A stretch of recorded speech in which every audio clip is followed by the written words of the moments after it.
Perkenalkan, kami dari kelompok 10. Di sini kami akan mempresentasikan hasil dari tugas kami tentang Analysis of Design Principle and User Experience atau UX.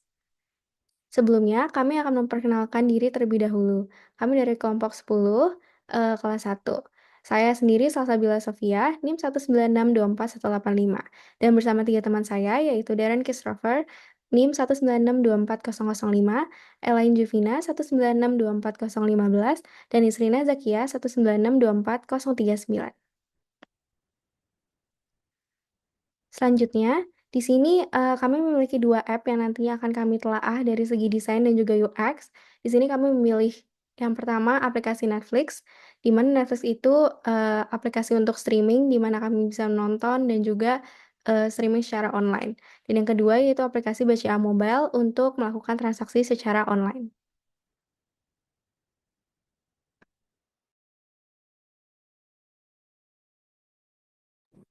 Selanjutnya, saya Nisrina akan menjelaskan tentang analisis desain prinsipal dari aplikasi Netflix.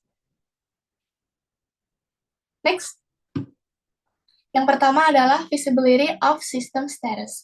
Netflix menunjukkan loading indicator seperti yang ada di gambar dan memberitahu pengguna ketika konten sedang diproses untuk menjaga pengguna dalam loop mengenai status streaming. Next. Berikut adalah detailnya. Jadi kalau kita memencet tombol download, maka akan disajikan icon yang berbentuk bulat yang menunjukkan progres download kita. Lalu ada bar yang ada di bawah itu yang menunjukkan sisa berapa waktunya dari video, film, atau series yang sedang kita tonton. Dan ada loading indicators yang menunjukkan kalau video itu sedang loading dan sedang berapa persen loadingnya. Next.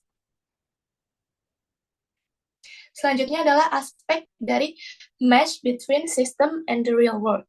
Netflix menggunakan bahasa yang mudah dipahami, icon yang intuitif, serta tombol dan kategori yang mudah dinavigasi, seperti genre dan rekomendasi yang dipersonalisasi. Seperti genre-genre di sini digambar ada anime, Asia, dokumenter, drama, fantasi, dan lain-lainnya. Next. Nah, ini adalah more details-nya. Netflix menyediakan tombol play yang kontras dengan latar belakang sekitarnya yang berwarna putih. Lalu ada tombol download untuk mendownload film atau series. Kemudian ada bar yang di bawah, itu sangat informatif karena ada home, news and hot, dan profil kita sendiri. Lalu user control and freedom. Pengguna dapat dengan mudah memilih dan mengatur profil. Contohnya kita bisa mengubah profil dengan gambar yang disediakan oleh Netflix yang sangat banyak, dan ini terinspirasi dari film ataupun series yang ada di Netflix itu sendiri. Kita juga bisa mengganti nama pengguna dan juga bahasa yang kita gunakan dan lain sebagainya. Next. Netflix juga menawarkan kontrol pengguna yang lengkap, memungkinkan mereka untuk menjeda, melanjutkan, melewatkan, atau memutar ulang konten seperti yang ada di gambar ini. Pengguna juga dapat mengelola daftar tontonan dan menyesuaikan pengalaman menonton mereka. Next. Lalu ada konsistensi and standards. Desain antarmuka Netflix konsisten di berbagai perangkat. Seperti di TV, di web, dan mobile itu semuanya sama dan mirip gitu. Jadi pengguna tuh nggak bingung kalau ganti-ganti device. Next. Selanjutnya adalah flexibility and efficiency of use. Pengguna dapat menggunakan berbagai cara untuk menavigasi, termasuk pencarian teks atau kategori yang sudah dikelompokkan atau dipersonalisasi berdasarkan riwayat tontonan. Contohnya, saya sudah menonton Geostorm dan disajikan film-film lain yang mirip dengan itu. Next. Pengguna dapat mengunduh konten untuk dilihat secara offline dan memilih tingkat kualitas yang berbeda untuk mengelola ruang penyimpanan dan penggunaan data, supaya nggak tiba-tiba habis storage gitu. Jadi ada ininya, Next.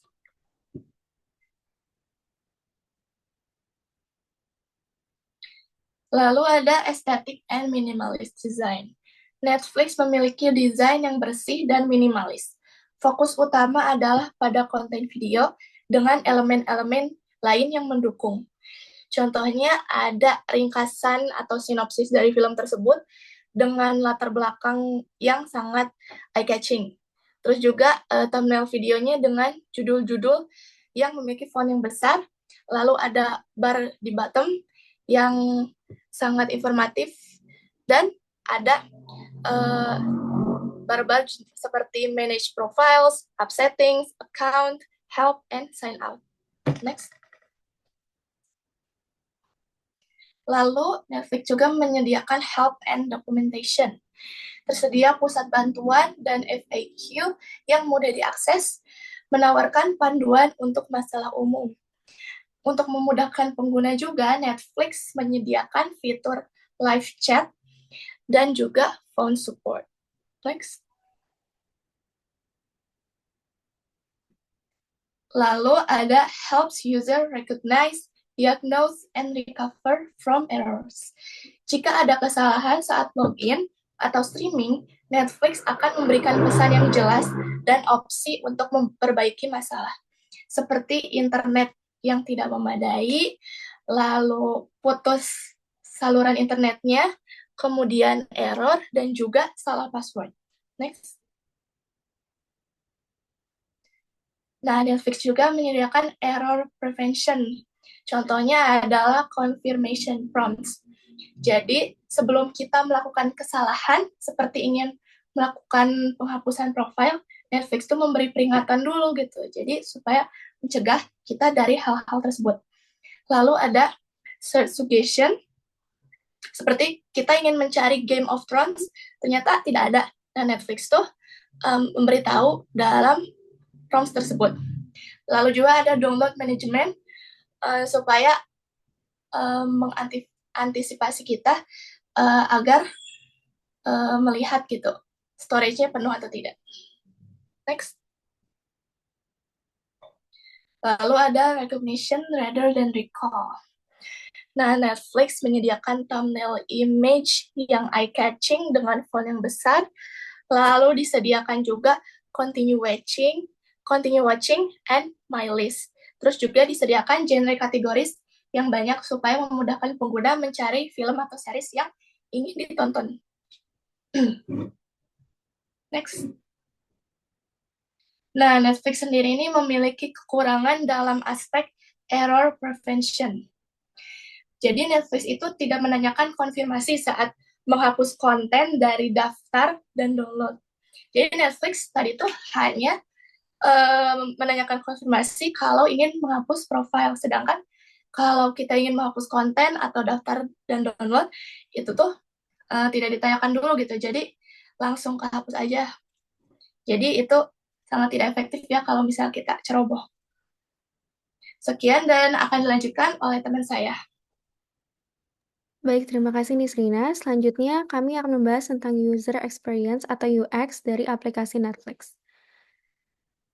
Next, di sini kami merasakan beberapa experience ketika menggunakan aplikasi Netflix itu sendiri, yaitu satisfied, helpful, emotionally fulfilling, enjoyable, fun, dan juga uninteractive. Pertama, kami merasakan satisfied atau puas dari aplikasi ini karena kami dapat menonton dengan kualitas yang tinggi dan jenis tontonan yang beragam. Yang kedua yaitu helpful. Di sini kenapa helpful? Karena Netflix itu menyediakan navigasi aplikasi yang membantu dan mudah untuk dipelajari bagi user baru. Yang ketiga yaitu emotionally fulfilling, karena ketika masuk ke homepage Netflix itu sendiri, itu disajikan dengan rekomendasi tontonan yang sesuai dengan kesukaan ataupun tontonan yang disukai oleh pengguna sebelumnya. Yang keempat yaitu enjoyable. Di sini enjoyable karena Netflix itu dapat diakses melalui beberapa multi-device, bisa berupa smart TV, bisa berupa iPad, bisa berupa aplikasi di handphone ataupun di komputer. Yang kelima yaitu fun. Di sini fun dikarenakan Netflix itu selalu memberi teaser ataupun poster yang menarik dari setiap tontonannya. Bisa dilihat di homepage-nya.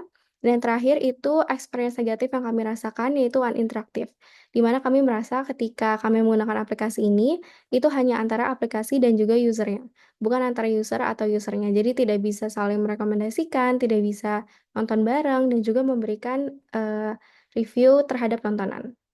Untuk detail dari tahap experience yang kami rasakan, ini yang pertama ada satisfied, ini tadi interesting homepage. Jadi ketika kami masuk ke aplikasinya, itu langsung disodorkan oleh poster-poster film dan juga disesuaikan dengan rekomendasi tontonan seperti continue watching ataupun genre-genre yang sesuai dengan kesukaan dari user tersebut. Yang kedua yaitu helpful. Next. Di sini ketika memasuki tampilan saat menonton, itu ada beberapa tombol yang menjadi helpful bagi user gitu. Jadi ketika diklik itu ada dapat mengatur playback speed-nya atau kecepatan pemutarannya, terus juga dapat memilih episode per season-nya, dapat memilih audio dan juga subtitle-nya, dan juga apabila terdapat masalah, itu ada tombol untuk melaporkan tontonan tersebut.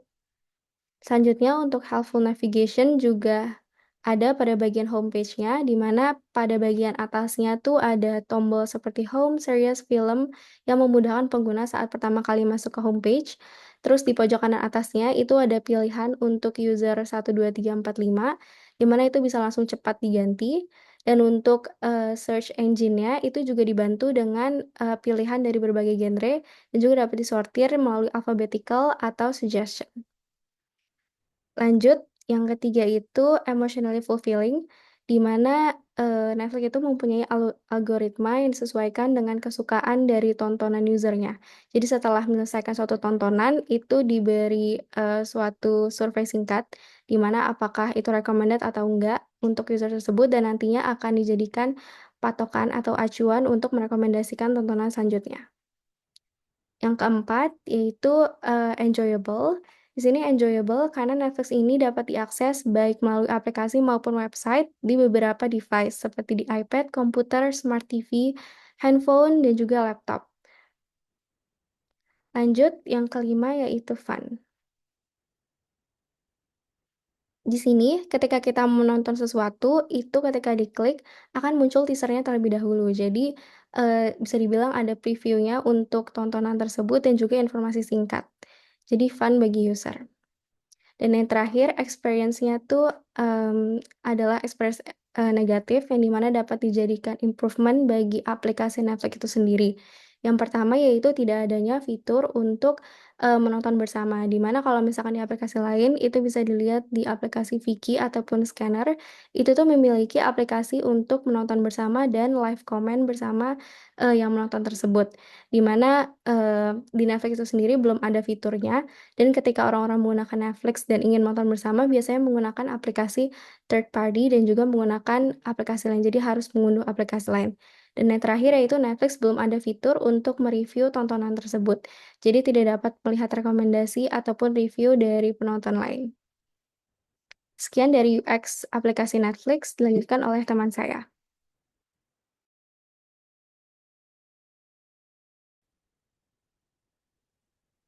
Selanjutnya, analisis desain prinsipal dari BCA Mobile. Dari segi pertama, ada visibility of system status.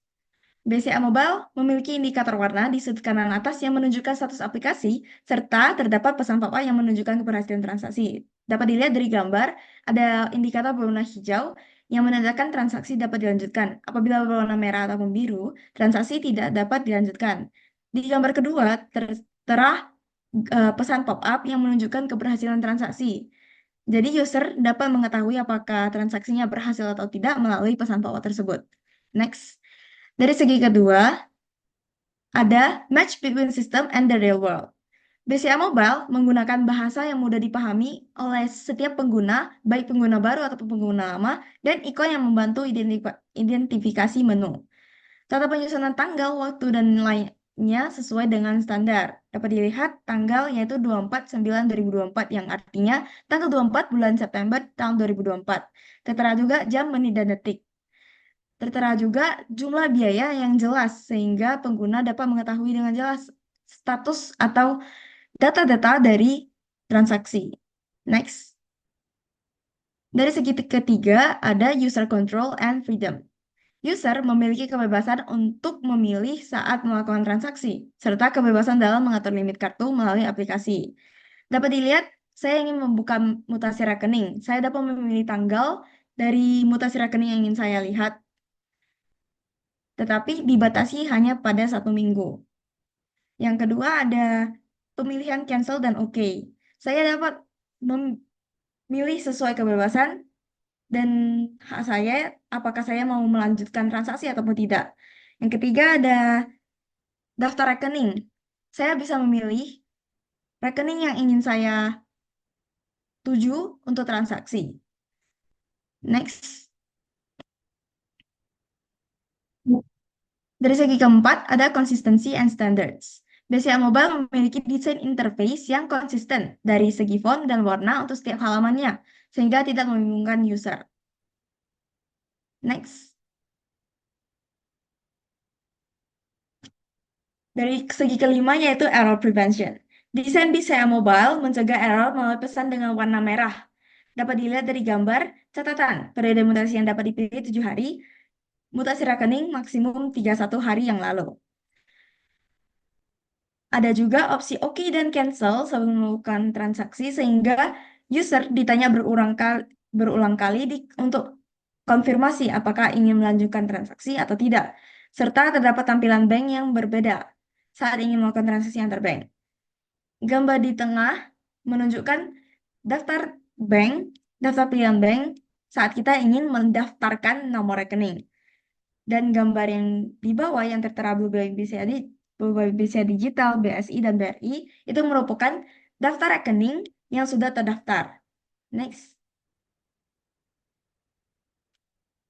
Yang keenam ada recognition rather than recall. BCA Mobile mengizinkan user untuk menyimpan nomor rekening sehingga user tidak perlu berulang kali menginputnya.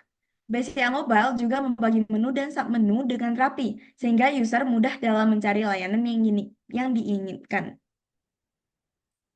Next. Yang ketujuh yaitu flexibility and efficiency of use. Terdapat shortcut di bagian bawah homepage, yaitu transfer payment dan commerce yang memudahkan pengguna. Sebab ketiga layanan itu merupakan layanan yang paling sering digunakan oleh user. Next. Aesthetic and minimalist design. Menu yang ditampilkan dalam BCA Mobile memiliki relevansi dengan fungsi aplikasi, serta tidak ada menu yang tidak diperlukan. Sehingga desain dari BCA Mobile ini sudah memenuhi kriteria minimalis. Next. Helps user recognize, diagnose, and recover from errors. BCA Mobile memiliki pesan tentang error yang jelas, sehingga user mengetahui kesalahan dengan cepat dan tepat, sehingga tidak terjadi kebingungan saat terjadinya kegagalan transaksi. Seperti pesan tagihan tidak ditemukan, saldo tidak cukup, serta transaksi dapat dilakukan setelah lampu indikator berwarna hijau. Next. Dari segi terakhir ada help and documentation. BCA Mobile menyimpan catatan transaksi di inbox dan mutasi rekening, serta menyediakan opsi untuk save and share setelah melakukan transaksi. Sehingga jika kita ingin menulis nota ataupun mengirimkan bukti bahwa transaksi berhasil dilakukan, kita dapat menggunakan opsi-opsi tersebut. Next. Nah, selanjutnya ini kekurangan dari UI BCA Mobile. Yang pertama, user control and freedom. BCA Mobile membatasi user dalam mengakses lebih dari satu rekening. Sehingga ada user yang memiliki lebih dari satu rekening tetapi tidak dapat mengaksesnya karena BCA Mobile membatasinya. Di satu device dan di satu aplikasi, user hanya dapat mengakses satu rekening. Yang kedua, error prevention.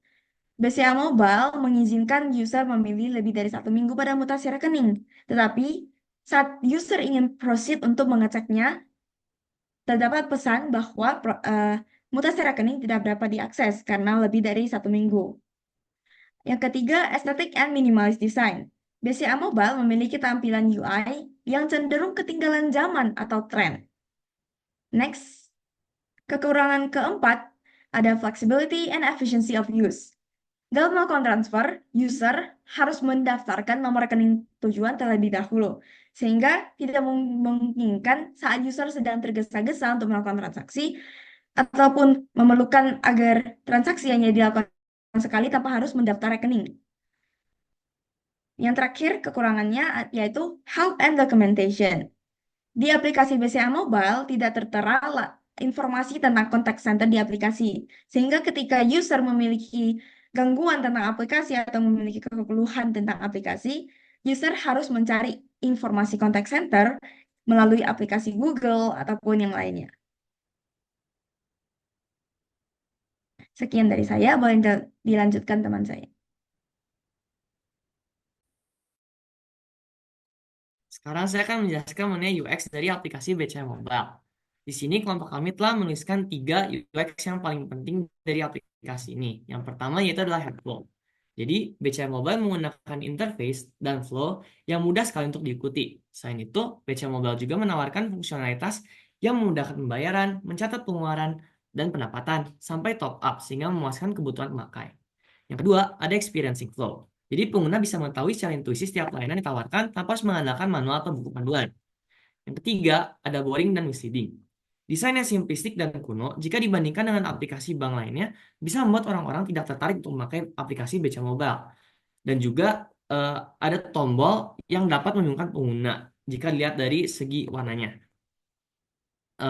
Akan saya jelaskan lagi lebih dalam. Yang pertama yaitu adalah helpful interface dan use. Jadi bisa kita lihat juga di sini interface dari BCA Mobile itu sudah disusun secara rapih dan teratur, sehingga pengguna tidak kebingungan lagi saat memilih layanan apa yang ingin mereka gunakan. Dan seperti yang bisa kita lihat, layanan yang ditawarkan oleh BCA Mobile juga banyak, dari untuk pembayaran, untuk transfer, dan juga untuk membayar hal-hal kepentingan yang sering dipakai seperti BPJS, pajak, asuransi, internet, pinjaman, dan juga lainnya. Yang kedua ada experience flow. Seperti yang bisa kita lihat, experience flow dari BCA Mobile itu sebenarnya sangat simpel, sehingga tidak membutuhkan panduan atau manual. Seperti yang bisa kita lihat, bahasa yang digunakan oleh BCA Mobile juga merupakan bahasa yang sering dipakai oleh pengguna dalam kesehariannya. Contoh seperti transfer, payment, sehingga tidak ada kebingungan lagi dalam memilih layanan mana yang akan dipilih. Seperti yang bisa kita lihat juga, teratur dalam pemilihannya. Contoh, di awal kita tinggal klik MBC untuk mengakses aplikasi. Jika kita ingin mentransfer, tinggal klik M transfer. Di situ bisa kita lihat ada berbagai pilihan seperti untuk transfer antar rekening, antar bank, virtual account, dan juga lain-lainnya. Dan yang terakhir ada boring dan misleading. Di slide sebelumnya kita telah melihat tampilan dari BCA Mobile yang sebenarnya simplistik. Namun, tampilan tersebut juga merupakan tampilan yang kuno dan juga tidak relate kepada generasi muda. Nah, di sini saya mengambil contoh aplikasi yaitu Livin by Mandiri. Jadi, Livin dan Mandiri itu menggunakan desain yang sangat tertuju kepada generasi muda, seperti icon-icon atau juga warna yang mencolok. Dan yang terakhir adalah misleading buttons. Seperti yang bisa kita lihat, di situ ada pemilihan antara ya dan tidak, namun warnanya tuh untuk ya adalah warna abu dan untuk tidak itu merupakan warna biru. Di BCA Mobile, warna biru itu biasa dipakai untuk menunjukkan setuju. Dan di sini menunjukkan tidak setuju, maka bisa membingungkan para pengguna. Sekian dari kelompok kami. Terima kasih karena telah mendengarkan. Maaf apabila ada salah kata.